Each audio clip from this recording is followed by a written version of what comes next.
Salam, həftənin şərhinə baxırsınız. İyunun 13-nə keçən gecə İsrail İran ərazisində yerləşən hədəflərə geniş miqyaslı hava zərbələri endirib. İsrail hakimiyyətinin məlumatına görə zərbələr İranın nüvə proqramına aid obyektlərə və ballistik raketlərin hazırlanması ilə əlaqəli hərbi obyektlərə yönəlmişdi. Hücumun əsas hədəfləri arasında Natansdakı uranın zənginləşdirilməsi üzrə əsas obyekt və Tehranda yerləşən İran İslam İnqilabı Keşikçiləri Korpusunun qərargahı olub.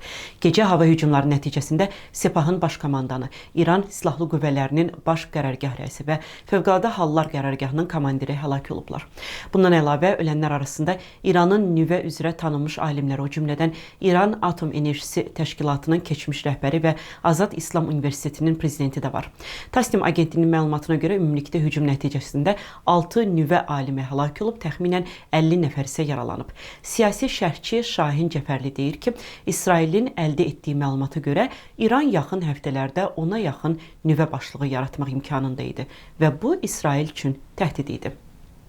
İlkin məlumatlar onu göstərir ki, İsrail aviasiyası, İsrail ordusu öz əməliyyatı nəticəsində İranın raket bazalarına, yəni raket arsenalına çox ciddi zərər vurub. İranın da əsas, yəni İsrailə zərbə endirmək vasitəsi məhz raket arsenalı idi, raket silahları idi. Bunların ciddi zərbə aldığı yönündə məlumatlar var.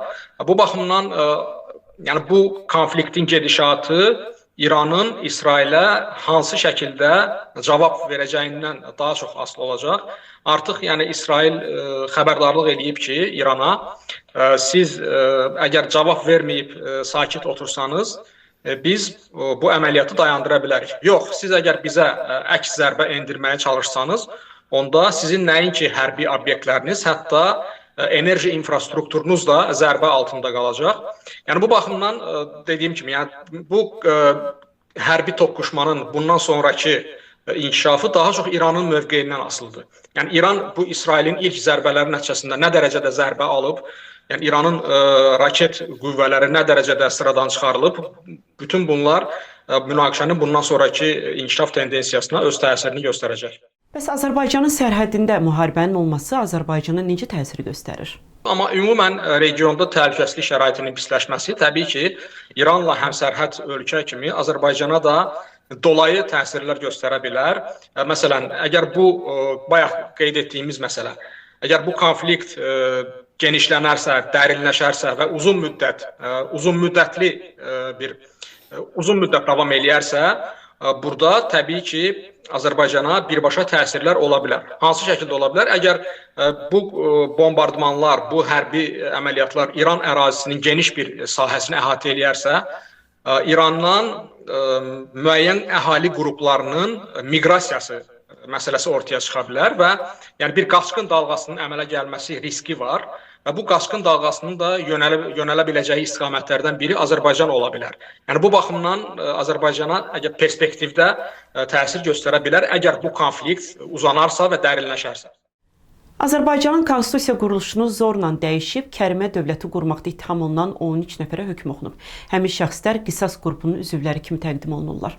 Cinayət işinin materiallarına əsasən İranda yaşayan, bu ölkənin xüsusi xidmət orqanları ilə əməkdaşlıq edən Ruhullah Axundzadə və oğlu Əl-Mürsəl Axundzadə Azərbaycanda Kərimə dövləti yaratmaq məqsədi ilə müxtəlif adamları cəlb ediblər. İttihama əsasən Ruhullah Axundzadə və oğlu WhatsApp, Telegram və digər mesajlaşma sistemlərində qruplar yaradıblar, orada müzakirələr aparıblar, müəyyən tapşırıqlar veriblər. Tapşırıqlar arasında Misir Mərdanov və Mirşahin Ağayevə sui-qəsd məqsədi ilə onların izlənməsi, iş yerləri gedib gəlmə vaxtlarının müəyyənləşdirilməsi, Yevlaxda dövlətə xəyanət ittihamı ilə həbs olmuş şəxsin evindən gizli şəkildə kompüterin götürülməsi, Bakıdakı hərbi hissələrdən birinin görüntülərinin çəkilməsi və sair hərəkətlərin olduğu iddia edilir.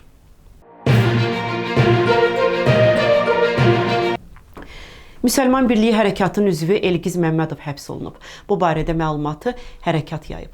Hərəkatdan verilən məlumata görə inancılı barəsində iyunun 12-sində Nizami rayon məhkəməsində 4 aylıq həbs qəti imkan tədbiri seçilib. O, Cinayət Məcəlləsinin 234.1.1, yəni satış məqsədi olmadan qanunsuz olaraq narkotik vasitələri və ya psixotrop maddələri şəxsi istehlak miqdarından artıq miqdarda əldə etmə, saxlama, hazırlama, emal etmə, daşıma maddəsi ilə ittiham edilir.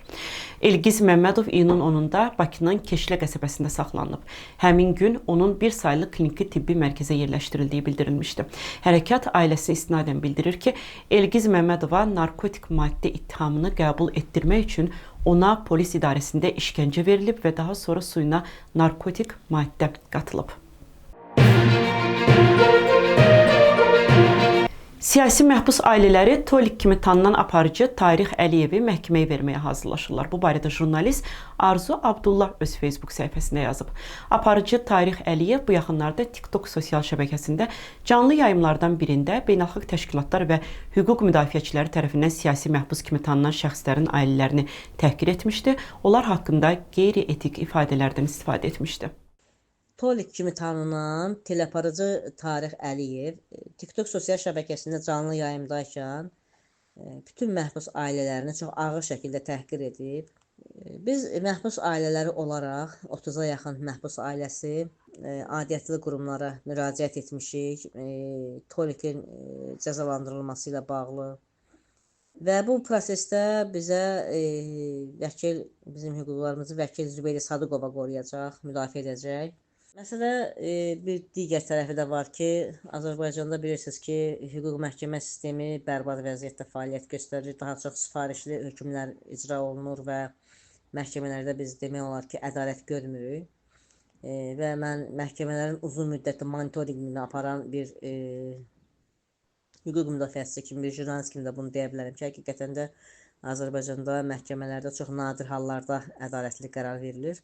Amma bütün bunlara baxmayaraq bizim bir digər çıxış yolumuz yoxdur. Biz çalışırıq ki, bu məsələdə bütün mübarizəmizi hüquqi müstəvidə həyata keçirək.